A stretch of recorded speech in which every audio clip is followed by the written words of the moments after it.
मेरी विधानसभा हवा महल में और संपूर्ण परकोटे में एक गली में लाइन से 2-3 मकान छोड़कर एक मस्जिद है, 2-3 मकान छोड़ के एक मदरसा है, फिर 2-3 मकान छोड़ के फिर एक मस्जिद है। ऐसे अनगिनत मस्जिदें हैं। हमें कोई प्रॉब्लम नहीं है। कांग्रेस काल में गली गली में बनी है खूब सारी, ठीक है। सबकी अपना धर्म, पद्धति, पूजा प्रार्थना करने का एक तरीका है, हमें उससे कोई आपत्ति नहीं है। लेकिन आजकल हम एक चीज कांग्रेस काल के समय से शुरुआत हुई थी, वो अभी कंट्रोल अभी कर नहीं पा रहे हैं।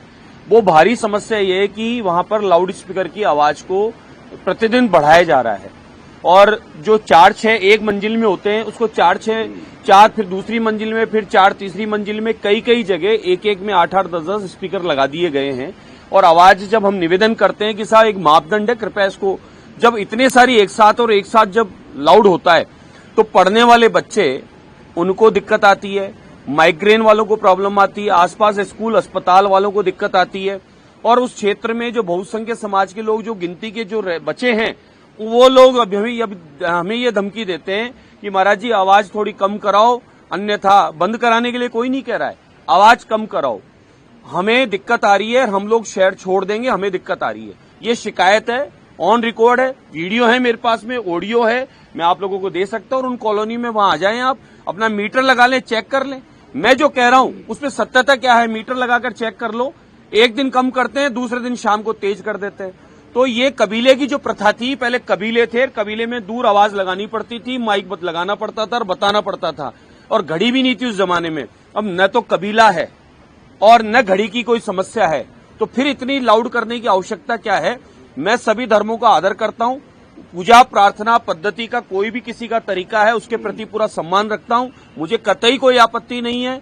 लेकिन आपकी अपनी पूजा प्रार्थना, भले वो मेरी हो, हमारे सत्संग कीर्तन भजन इत्यादि यात्राएं होती है, कभी कभार उत्सव होते हैं, शिकायत आती है कि ये आवाज कम करो या बंद करो या 10 बजे बाद बंद कर दो, बिल्कुल हम उसके साथ रहते हैं, बंद कर दी जाती है। 10 बजे बाद कोई फोन भी आता है कि ऐसे पुलिस वाले आए हैं, शिकायत आई है लाउड, भैया बंद कर दे, कानून है, नियम, उसका पालन कर।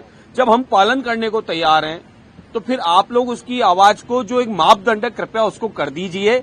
इतना तेज लाउड करके अपनी प्रार्थना से किसी को और को समस्या उत्पन्न न हो, कृपया उस पर ध्यान दीजिए, यही मेरा निवेदन है। सिर्फ एक धर्म के स्थलों को लेकर आपत्ति या सभी धर्मों के लिए? मैं पुनः आपके सामने बोलता हूं, लाउड स्पीकरों के बारे में चर्चा की है मैंने।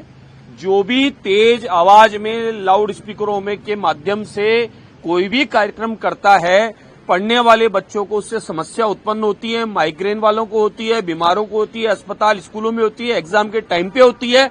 अब वो कोई धर्म हो सकता है, लाउड की बात हो रही है, लाउड स्पीकर, और सनातन में कोई भी 5, 8, 10 मंजिल बनाकर और प्रत्येक मंजिल में 4-4 भोंपू नहीं टेकता है और भोंपू की आवाज बार बार इस मशीन को ज्यादा तेज करने की कोशिश नहीं करता है और दिन में 5 बार नहीं करता है। कभी कभार कोई उत्सव त्योहार होता है सनातनियों का, कभी कभार कोई मेले होते हैं सनातनियों के, प्रतिदिन का ऐसा माहौल नहीं होता है। और फिर भी कहीं सनातनियों का भी होता हो और उस लाउड से उस क्षेत्र में कहीं किसी को समस्या है तो उसकी जिम्मेदारी कि हम उसको कम करेंगे।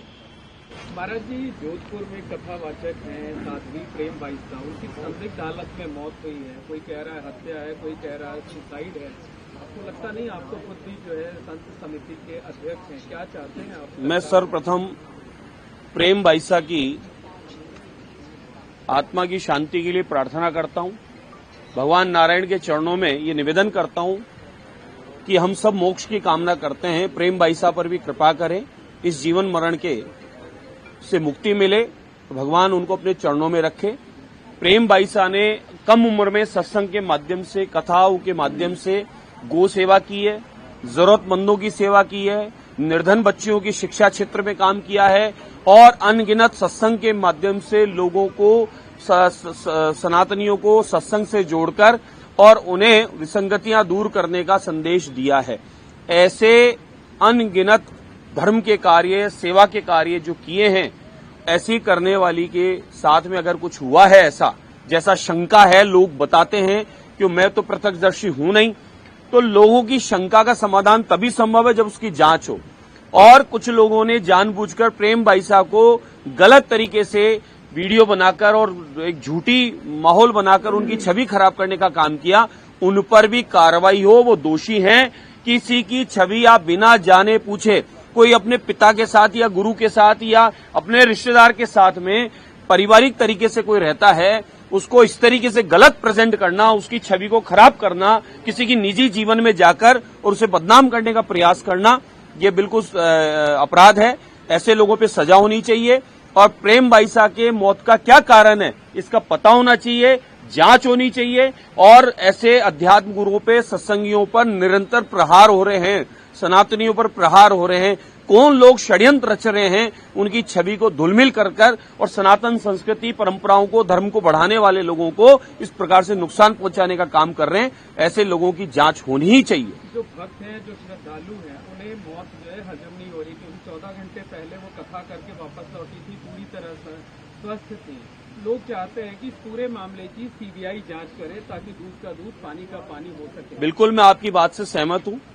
जैसा आप चाह रहे हैं, जैसा उनके श्रद्धालु चाह रहे हैं, वैसा ही मैं निवेदन करूंगा अपनी ओर से भी कि प्रेम बाईसा को न्याय मिले, प्रेम बाईसा के परिवार को न्याय मिले, उनके शिष्यों को न्याय मिले।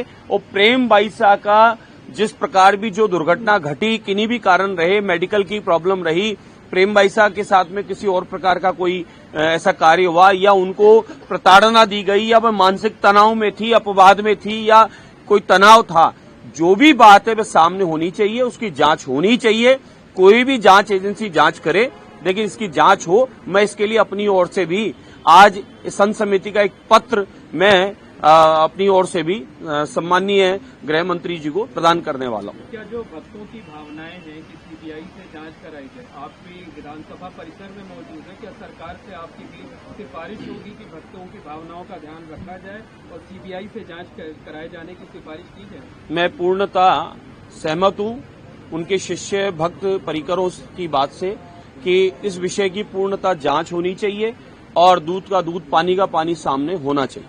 सीबीआई जांच ही क्यों जरूरी है? क्या? नहीं, मैंने कहा कोई भी जांच एजेंसी जांच करके इसको करे, वो संतुष्ट हो जाएंगे, ठीक है, नहीं तो फिर आगे चलेंगे। ऐसा नहीं है। ये जो फॉलोअर्स हैं वो तो सीबीआई जांच की ही मांग कर रहे हैं। ठीक है, उनका दुख है, उनकी पीड़ा है, इस समय उनका मन अशांत है, उनकी बात वाजिब है। लेकिन एक बार हमें जो भी संस्था हमारी जांच जिसको तय किया है, एक बार वो जांच कर ले और वो आ जाए, फिर भी संतुष्ट नहीं होंगे तो आगे हम बढ़ेंगे, बात करेंगे। जय हिंद, जय भारत।